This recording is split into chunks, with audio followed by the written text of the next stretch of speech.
네, 그럼 오늘의 정치적 이슈들 정치부 팽지영 기자와 함께 자세하게 이야기 나눠보겠습니다. 네, 팽 기자 어서 오세요. 네, 안녕하십니까.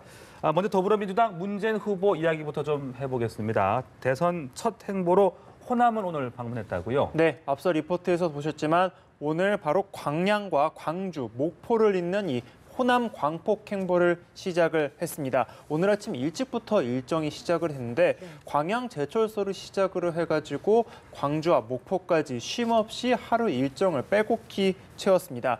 이 호남에서 이제 깃발을 들어 올리면서 대선 행보를 본격적으로 시작했다, 이렇게 보면 될 것 같은데요.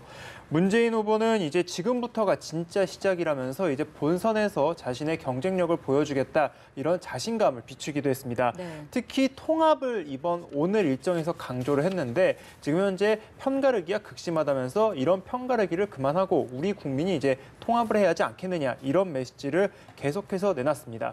근데 아무래도 호남은 지금 현재 국민의당의 텃밭이기도 하거든요. 현재 문재인 후보와 안철수 후보가 양강 구도로 가는 이 상황에서 이 안철수 후보에 대한 기선 제압을 하기 위해서 이번 일정을 이렇게 처음부터 호남으로 간 것이 아니겠느냐, 이런 분석도 나오고 있습니다. 네. 국민의당 안철수 후보는 관훈클럽 토론에 참석했는데 거기에선 발언들이 또 화제가 되고 있는 것 같습니다. 연대, 단일화, 거부한다, 이렇게 없다라는 입장을 재확인했죠. 안철수 후보 같은 경우에는 경선 승리, 그러니까 후보로 확정되고 난 이후에 오늘 첫 토론회를 한 것입니다. 네. 이제 기존까지의 경선 토론회에선 국민의당 다른 후보들과 이제 경쟁하면서 이번 토론회를 했다면 오늘은 중견 언론인들에게 집중적인 송곳 질문을 받으면서 이 토론회를 진행을 했는데 전체적인 분위기는 매우 자신감이 넘친다, 이런 느낌을 받을 수가 있었습니다. 그리고 또 여기에 관련된 이 송곳 질문들에 대한 정면 돌파라면서 자신의 입장과 생각도 명확히 밝혔는데요.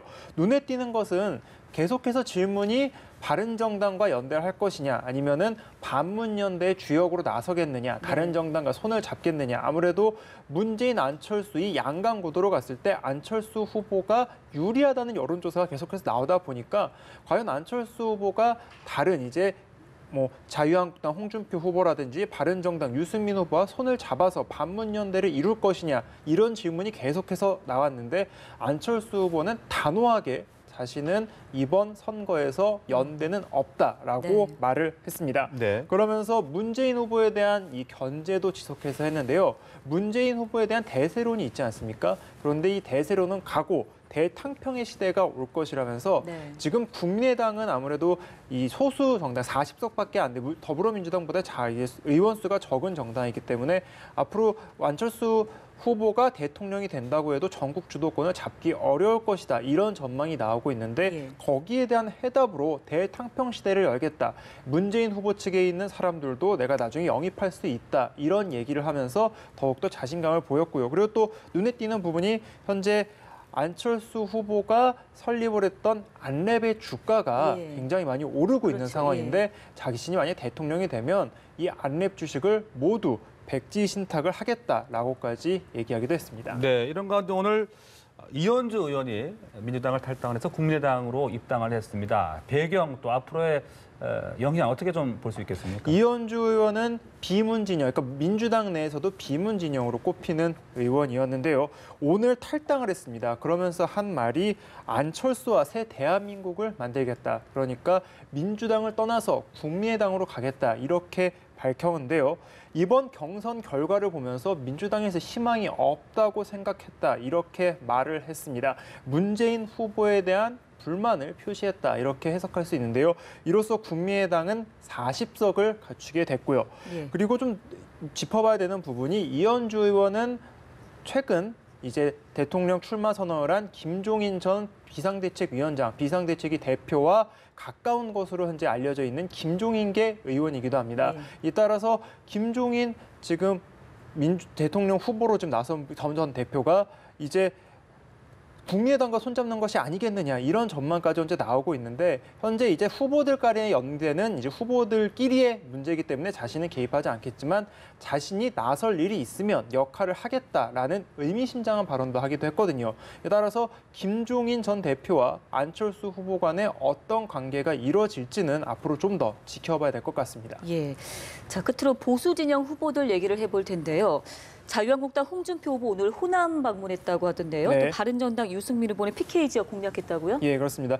호남이라고 하면 아까 앞서 말씀드렸다시피 이 진보 진영의 텃밭으로 그렇죠. 꼽히기 예. 때문에 보수 진영 쪽에서는 그렇게 환영받지 못하는 곳입니다. 그런데 홍준표 후보가 오늘 광주를 찾아서 호남 공략을 적극적으로 했습니다. 5.18 민주묘지를 찾아서 참배를 했는데 홍준표 후보는 오늘 처음 방문을 했다고 네. 합니다. 이곳에서 자유한국당에 대한 호남의 정서가 나쁜 것은 사실이지만 자신을 지지할 수도 있다.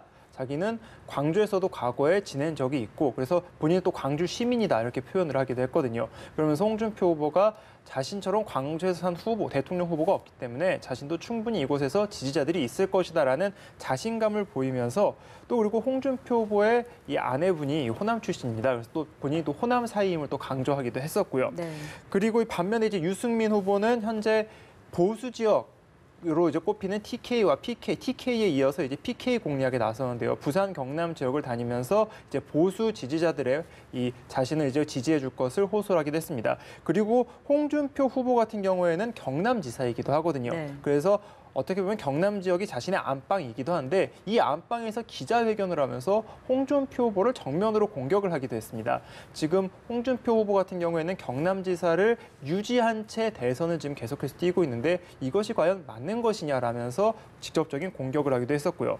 그리고 또 좀 지켜봐야 될 것 중에 하나가 홍준표와 유승민 후보가 오늘 또 안철수 후보에 대한 비판의 날을 세우기도 했습니다. 아무래도 안철수 후보가 보수의 지지를 받고 있기 때문에 이런 견제라는 것이 아니겠느냐 이런 해석이 나오고 있는데요.